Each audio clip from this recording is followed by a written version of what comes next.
आज सही नहीं है, महल मठाई तो दही नहीं है।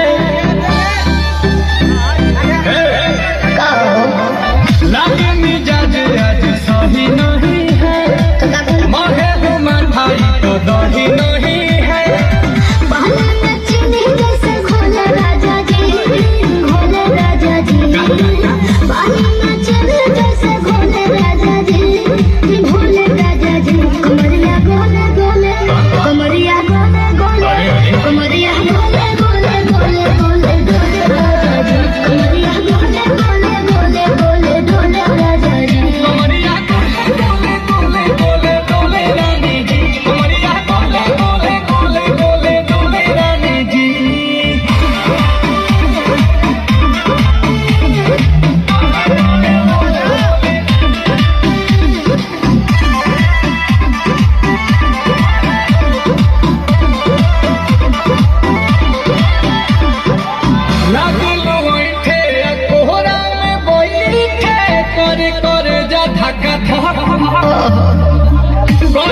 झूठे की जहां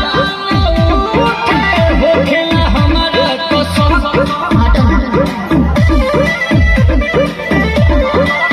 सुनो ना याद सैया दवा हमरा सैया फटाफट ला दो जाके मेरे जी सैया। बात को मीठे मीठे बोले राजा जी, बोले राजा जी। बात को मीठे मीठे बोले राजा जी, बोले राजा जी। कमरिया बोले बोले, कमरिया बोले बोले, कमरिया बोले बोले बोले बोले बोले राजा जी। कमरिया बोले बोले बोले बोले बोले राजा जी। कमरिया बोले बोले बोले बोले बोले रानी जी। कमरिया बोले बोले बोले बोले बोले रानी जी।